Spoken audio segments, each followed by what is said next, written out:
So immediately after you say that, Arendelle, not so great Elvish, but decent-ish. Decent-ish. Ramis starts belting out this tune.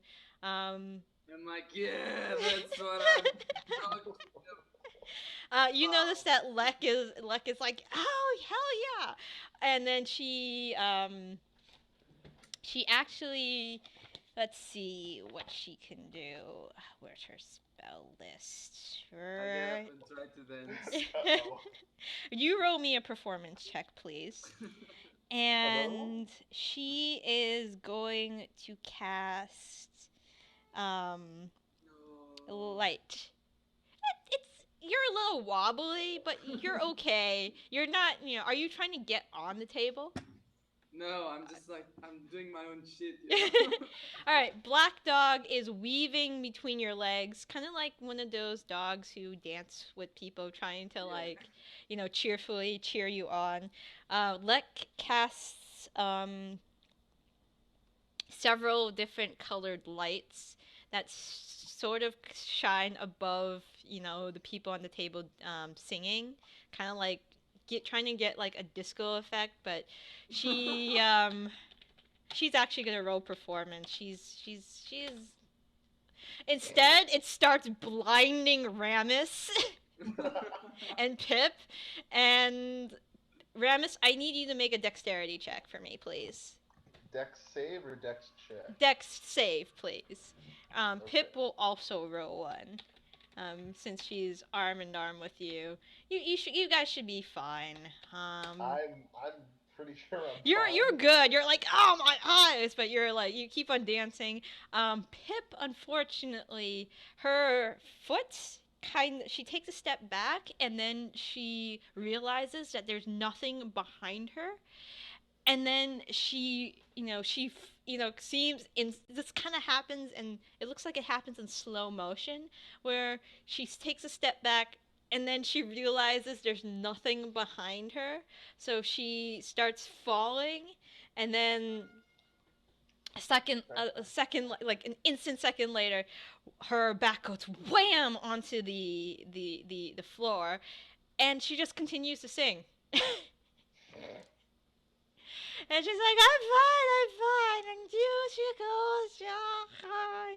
And she just keeps singing, and, Black Dog immediately, rushes over Julie in her drunken stupor, looks to the side of her where this little gnome fell, and she's like, oh, are you okay? And Pip just keeps on singing. Um, Lek is like, oh, that didn't do so good. And then um, unsummons the lights, and she has this goofy smile on her face. Arendelle, I need you to roll an intelligence check. On disadvantage since you are drunk off your ass. I want. I'll roll a safe because I don't have proficiency. Okay, that's fine. Um, that was so. You think you have seen the cleric before?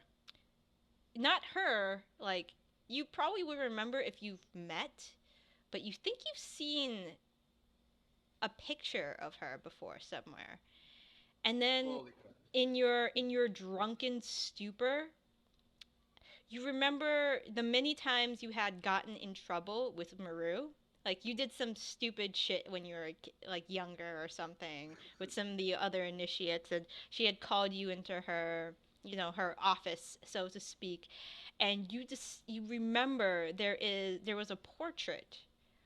She had a few portraits in her office, but there was one in particular you remember. It was a picture of her in her youth, before she had gotten the eye patch that she wears now on her right eye. Um, it was her in her youth, along with her animal companion, a large feline named Margot. And there is a green dragonborn, a tiefling, and what looks like a cleric in plate, and she looked like a younger version. You see that brief flash of youthfulness in Lex's face, and you instantly, in through the haze, you remember there was a portrait of her in Maru's office. Each person, besides Maru herself, had many arrows being stuck through the portrait, but the most arrows that were concentrated were on Lex's face. And then you remember this very clearly, just in an instant, like when she has that youthful visage over her face. Okay. So, this was on Julie's office? This was in Maru's office. Maru is the head ranger of the commune. Okay. She looks over everyone. I remember now. Yep. Okay, sorry. Yep. That's perfectly fine. But in that instant, you just remember that, that youthful kind of look on her face. It's the same kind of look that seems to be in the portrait, and you just, you remember instantly. While you are flashbacking, so to speak, Pip is still on the floor.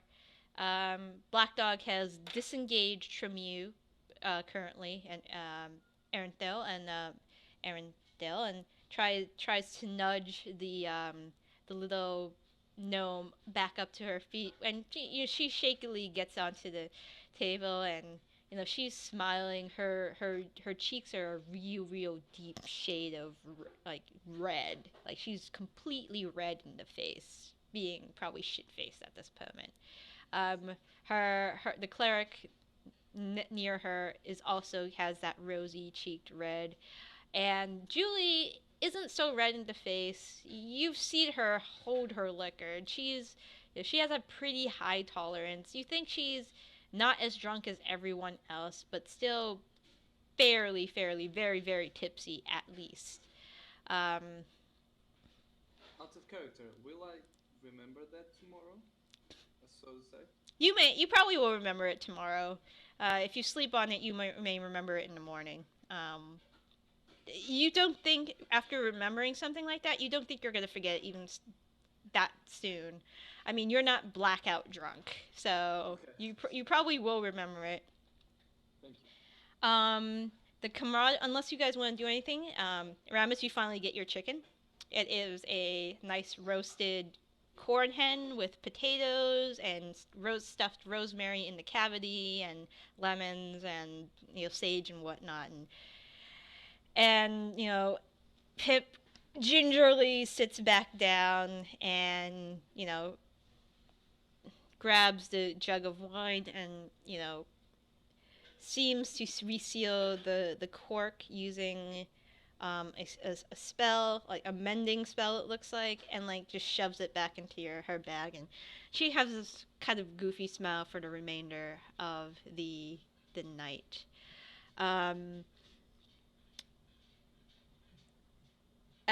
It is at this point that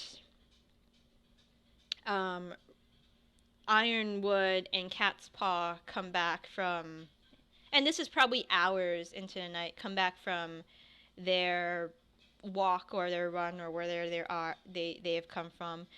Cat's Paw enters the establishment. He has some twigs in his hair, and Ironwood just kind of, he looks immaculate. He doesn't look like he's been trudging through the brush like Cat's Paw has. And they go back upstairs, and they gently knock on your door, Hwinnil, to the bedroom. Just this soft tapping. Come in. First you see Cat's Paw. His head is filled with twigs as he kind of, sits down next to you.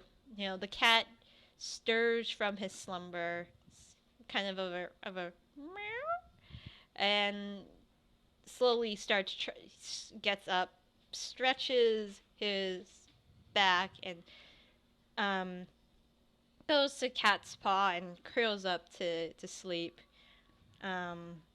Ironwood takes a seat next to you, and he says, "I have been trying to commune with the spirits while I was out, asking for maybe guidance. I have prayed to Malora herself, and I'm trying to find find answers in this strange land. It's strange. My she keeps, the goddess of the wild keeps on encouraging me to look towards the west. Why I'm not sure." Interesting. I can't remember that anything happened in the west that should have been noticeable. Maybe it's a future premonition of some sort. I feel like maybe our journey will take us there someday, but it could be ours, it could be yours, it could be mine. Melora is very, for lack of a better term, mysterious in her ways, and I am not sure what to make of any of this. I am perturbed by these events, especially when dealing with the magic that is of arcane nature, just as we have experienced ourselves with the traveling through time. However, I'm not sure. It's confusing. Um, Perhaps maybe whenever we get back, I should want to speak to the archdruid of I'm trying to remember his order actually. Perhaps I should speak to the archdruid of the knowledge of sprouts of knowledge when we get back, maybe to get her opinion on all of this. Um, Perhaps You mean back to our timeline? back at our timeline. Do you have a? I mean, we could use all the help we can get. Do you have a teacher, a master that you confined in when you are met with such inquiries to your life? I had. I guess in this timeline would be I have, but if we go to our timeline, I wouldn't know if I could find her. Fair enough. If you don't mind me asking, young druid, do you remember? I mean, what was your teacher's name? Perhaps I have. Maybe I. Has she passed? Did she pass on in our time, or what happened? Our grove was her grove was attacked, but I didn't find her body among the dead. She could very well still be alive, and I am sorry that such a sacred place. I know the groves are held in very high regard in our culture. I am sorry that such a sacred place of your teacher and yours was attacked. Um, there Yes. were others in your commune as well besides yourself. Um, I did unfortunately find the bodies of the rest, I so I am was alone. I'm alone at that grove at the moment. My mentor, Gwedhel Hisadele, has been gone since the attack. That is very unfortunate, and I'm very sorry that you experienced such.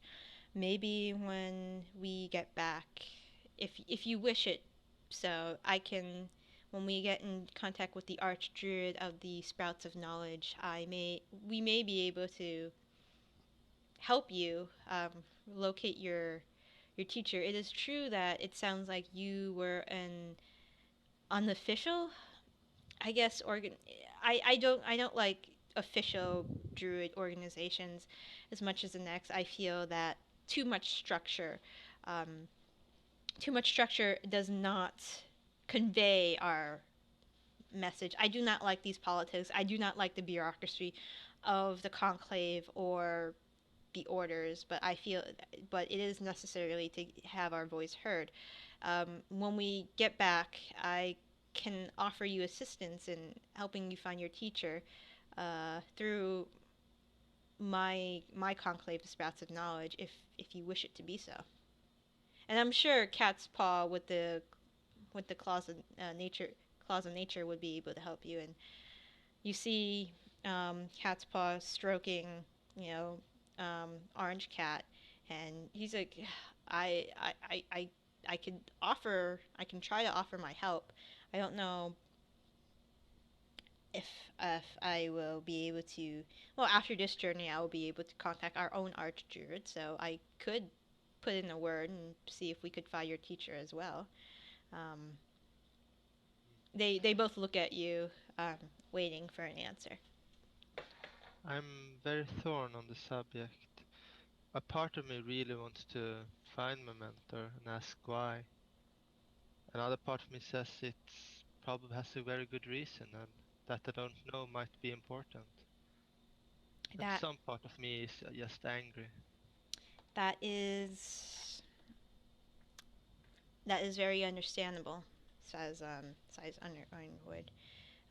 We all have met with our own tragedies. He glances at Cat's Paw, and Cat's Paw nods solemnly. Um, but um, just remember our offer is will stand as long as either of us are alive. So do not hesitate to put your trust in. I know you put your trust in a druid, a fellow druid prior, and I am sorry for the anger that you now, part of the anger that you now feel. But since you have helped us, we will help you in any way, whether it's finding your master, whether it's continuing your wild shape training and cat's paw nods. We will help you in any way possible. I apologize for bringing I apologize for bringing such a sore subject up, and I understand completely if you do not wish to talk upon this further. It's alright.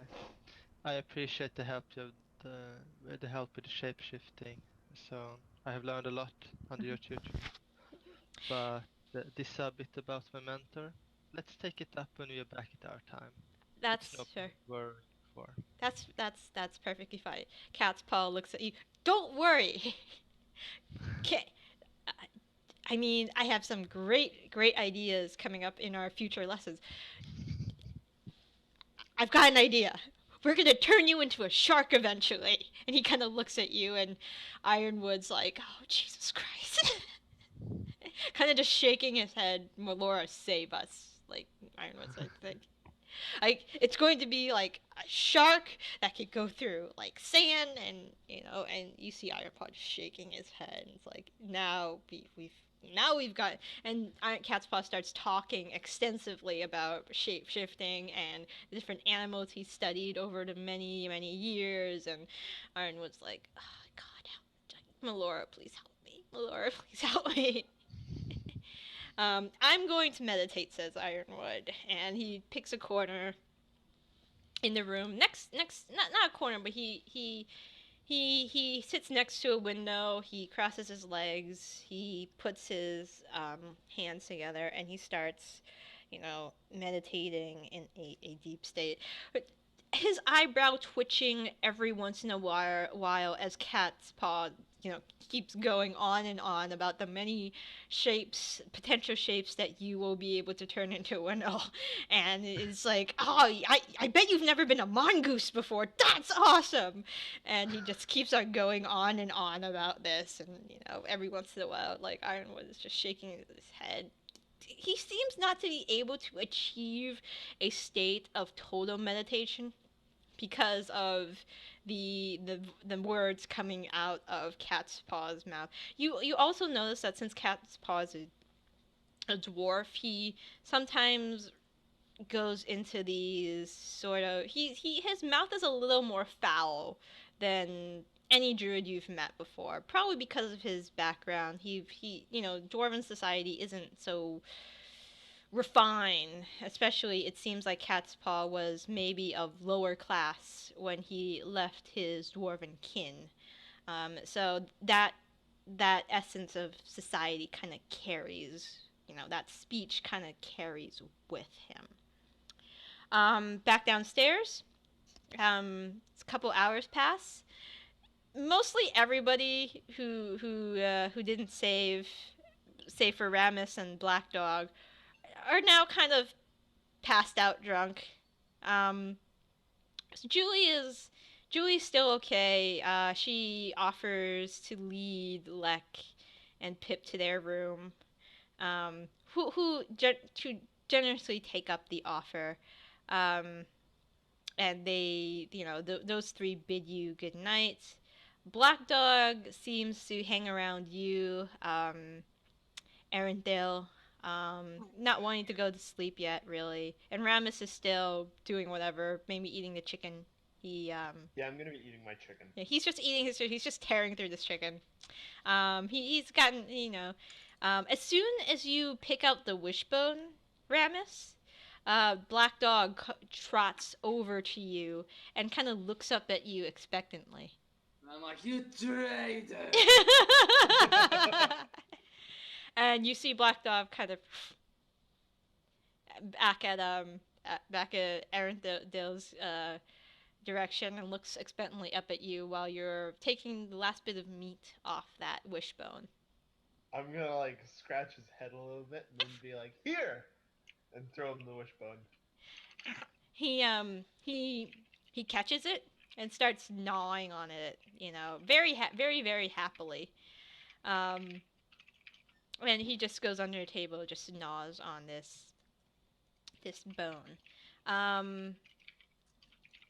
So I'm gonna say, unless you guys want to do anything in particular, night. Okay.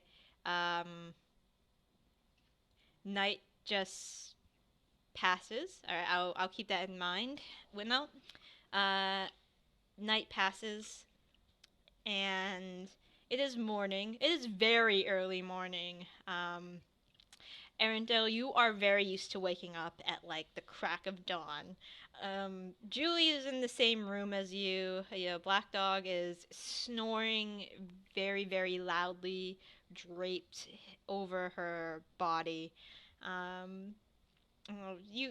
There is the scent of bacon and eggs that wafts through the rooms. The loud clanging of pots. A rooster crows in the distance, and Julie, yawns and stretches, cracking her back. She looks like she has a wicked headache. Arendelle, you kind of wake up in the same state. Your head's pounding, but you do remember last night. You do remember taking part in some weird alcoholic shit. And, there's this taste of, if you've ever eaten an uncooked mushroom in a salad or something, it's like that, except there's this wet, moldy, ting at the tip of your tongue. And and you try, you go to the washroom and try to rinse it out as best you can. It still lingers a little bit, no matter how much water, you try to gargle and spit. When you awake, Ironwood has finally achieved his meditative state when it's morning. And he just kind of sighs in his hands. Cat's Paw was talking to you or talking to himself or talking to the cat like most of the night before he went to bed. And even at that point, Orange Cat was like, why is he talking to me? Why is he talking to me? Why is he talking to me? The Robert looks like the noble prisoner doesn't look like he's gotten much sleep. Jacob, the other prisoner, looks fine. He looks like he's slept in rough conditions before. He looks like he's fairly used to it. Ramus, you wake up as fresh as a daisy. Yeah, I do. You're totally cool. And then Who was the most drunk last night? who was the most drunk last night? Yeah, who looked the most drunk last night? Pip looked pretty gone. Because of the All size. right, that's whose door I'm knocking on. So you know where she's staying. So you go out, and you're at her door. There's some loud snoring coming from inside. You're not sure if it's Pip or you're not sure if it's Lek, but there's some loud snoring coming from outside. All right, I'm gonna knock really loud and be like, "Good morning." So Oh. you hear this from across the way, Arendelle. Your head is just pounding away. Like, what the hell did I drink last night? Julie like, is in a similar Shut state. Fuck up, bitch. You hear some cursing coming from the other side of the hallway, Ramus, as you Okay. hear the unclicking of locks coming from the other side of the door you just knocked. Well, no, you hear a lot of cursing, a lot of banging on doors in the morning. Everybody kind of just rolls their eyes.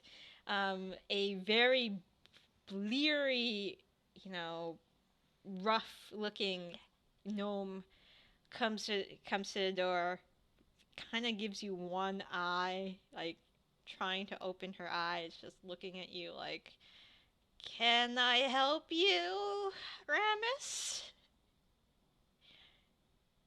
I'm gonna lean in really close and whisper in his ear, "Why did you grab my tushy?" What? I did.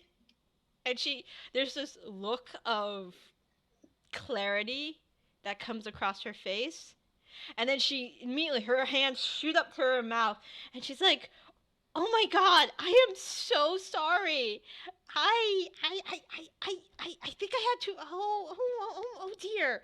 And she starts It's wringing. okay. I kind of liked it.